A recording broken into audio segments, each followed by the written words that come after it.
कहते हैं कि कारोबार जो है वो बेहतर है नौकरी की बनिस्बत। और कारोबार करने के लिए आजकल जो है वो सरमाया चाहिए होता है। ख़ास करके छोटे कारोबार जो है वो शुरू करने के लिए आपको सबसे पहले दुकान की रिक्वायरमेंट होती है, और उसमें फिर आपको एडवांस भी देना पड़ता है, दुकान की रेनोवेशन करवानी पड़ती है, फिर महीने का आपको किराया देना पड़ता है। उससे बेहतर ये है कि आप एक फूड कार्ट बनवा लें और उसके ऊपर अपना छोटा सा कारोबार रन करें। मैं एक ऐसी ही जगह पर आज मौजूद हूँ। बोहरा पीर का ये इलाका है जहाँ पर जो है वो इस तरह के फूड कार्ट्स बनाए जाते हैं। तो आइए आपको दिखाते हैं कि ये फूड कार्ट्स किस तरह तैयार किए जाते हैं।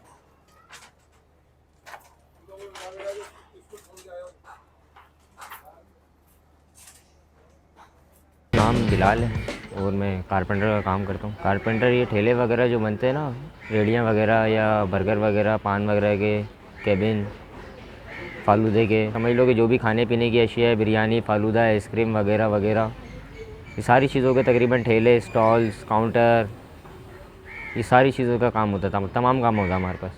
काम के ऊपर असल में बात है कि हमारे जो रेडीमेड आइटम होता है, वो छोटे जो आइटम होते हैं रेडीमेड, वो 1.5 दिन में या 2 दिन में इनफ है, वो तैयार हो जाते हैं। बाकी जितना बड़ा काम होता है फिर वैसे ही दिन लग जाते हैं उसमें।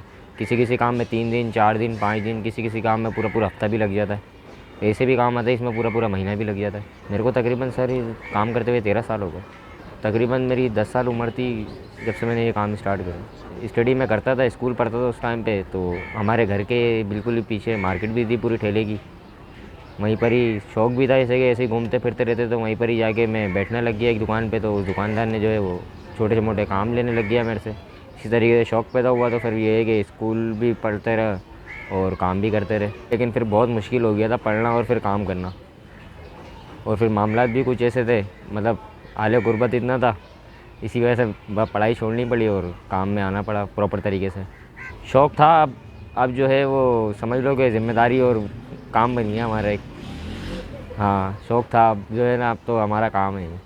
ठेले की रेंज जो स्टार्ट हो रही है ना सर, अभी महंगाई के हिसाब से तो समझ लो कि हमारी जो रेंज है ना, हमारी 20,000 रुपये की मतलब स्टार्टिंग है। 20,000 रुपये का छोटा आइटम होता है, सबसे छोटा आइटम। और इससे आगे चले जाएँ तो 1.5 लाख, 2 लाख, 1 लाख 50,000। इससे आगे तो समझ लो कि जितना, वही वाली बात है कि जितना गुड़ डालेंगे उतना मीठा होगा। नॉर्मल से नॉर्मल अभी बन रहा है सर 50,000, 60,000। सारा काम हमारा होता है, कस्टमर का कुछ भी नहीं। लकड़ी, फार्मी का, वेल, कमानी, वायरिंग, शीशे का काम वगैरह वगैरह सारा काम हमारा होता है। हाँ, वो जो काम है जैसे कि कोई 2.5 दिन में हो जाए, कोई 3 दिन में हो जाए, बस इनफ है 3 दिन नॉर्मल काम में। असल में आपको तो पता है पाकिस्तान के ऊपर वैसी हाल गुर्बत ज़्यादा आ गई है। कंपनियों से, कितनी कंपनी से लोग कितने सारे फारिग किए जा रहे हैं, मतलब नौकरी से हटाए जा रहे हैं। बड़ी बड़ी कंपनीज़ वगैरह बंद हो रही है, तो फिर बंदा इंसान यही सोचता है कि मैं कोई ठेला वगैरह लगा लूँ अपनी घर गली के कोने पे या अपने इलाके वगैरह में कहीं पे भी। तो ये है कि हमारे काम की रनिंग अभी थोड़ी सी ज़्यादा हुई है। मतलब पायदार तो सर ये तो समझ लो कि इस तरीके से है कि तकरीबन हमने गाड़ी बनाई तो समझ लो कि तकरीबन 10 साल तक तो आराम से चलेगी वो। हाँ, 10 साल के बाद ये है कि उसमें थोड़े बहुत टूट फूट चालू हो जाएगी। बाकी अगर तो उससे पहले ये है कि इंसान जो है ना केयर नहीं करते, साफ़ सफाई वगैरह नहीं करते, कहीं इधर उधर मार देते हैं, गिरा देते हैं, सही तरीके से काम मतलब गाड़ी के काम नहीं लेते। अब इसके साथ साथ ये भी है कि कपड़ा वपड़ा मारना पड़ता है रोज़ाना, गाड़ी को साफ़ सफाई रखनी पड़ती है, छोटी मोटी टीप टाप देखनी पड़ती है, इस तरीके से। इसमें मटेरियल तो जैसे कि जैसी गाड़ी है फिर वैसा मटेरियल लगेगा। अगर छोटी गाड़ी है तो कम मटेरियल लगेगा, अगर बड़ी गाड़ी है तो ज़्यादा मटेरियल लगेगा। बड़ी गाड़ी के हिसाब से उसकी अमाउंट होती है, छोटी गाड़ी के हिसाब से छोटी की अमाउंट होती है। गाड़ी पे 1-2 दफ़ा ही बनाया है, बस ज़्यादा नहीं, क्योंकि इतने कस्टमर आते नहीं हैं हमारे पास गाड़ी पे जो बोलें कि यार हमें बाइक वगैरह पे आगे बना दो। हाँ, 1-2 आए हैं तो उनको बना के दिया है। रक्शे में अगर बनाएंगे तो वो काम कम से कम 3 लाख, 3.5 लाख रुपये का करते हैं। रक्षा पार्टी लेकर आती है खुद ही।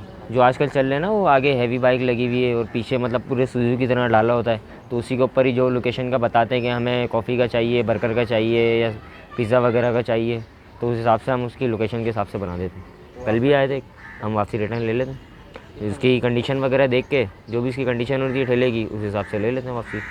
हमारे पास यहाँ पे ऐसे भी कस्टमर आते हैं जो पुरानी की तलाश में होते हैं कि कोई सेकंड हैंड मिल जाए चला हुआ कम रेट में, तो वो ले जाते हैं। महंगाई तो बहुत है, खैर इसमें तो कुछ कह नहीं सकते। महंगाई खैर पाकिस्तान में क्या सुनने में तो आ रहा है यही, हम तो खाली पाकिस्तान में रहते, पूरी दुनिया में महंगाई है, लेकिन अल्लाह पाक सबका चलाता और चल रहा है, अल्लाह का शुक्र है, कोई ऐसी बात नहीं।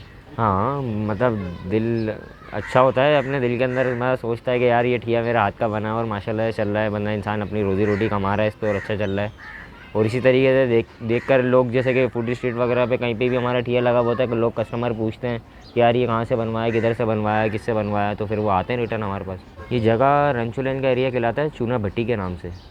जी, बोरा पीर चूना भट्टी।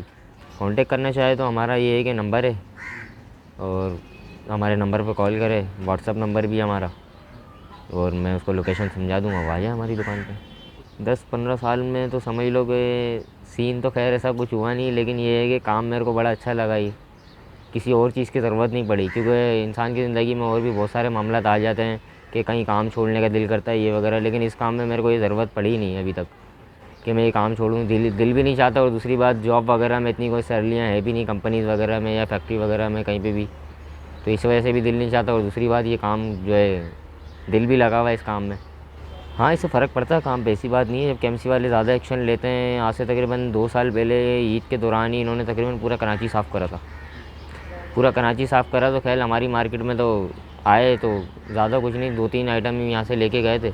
बाकी ये कि पूरा कराची साफ़ करा, तो रोडों पे जिन लोगों के लगे हुए थे बेचारों के, गरीबों के, अच्छा वो दिए भी नहीं वापसी, वो दिए नहीं वापसी, प्रेस मशीन में डाल के उन्होंने उनको प्रेस कर दिया, ख़त्म।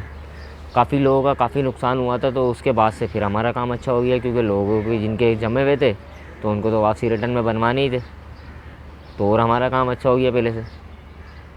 फिर लोग धड़ाधड़ आते रहे कस्टमर, जिन लोगों के ले गए केएमसी ने प्रेस कर दिए, बिल्कुल ही समझ लो कि तबाह और बर्बाद कर दी उन लोगों को। फिर आए, उन लोगों ने छोटा मोटा कोई बनवाया, फिर अल्लाह पाक कहीं ना कहीं हाथ पकड़ लेता तो इंसान फिर दोबारा बड़े बनवाने के लिए आ गया हमारे पास।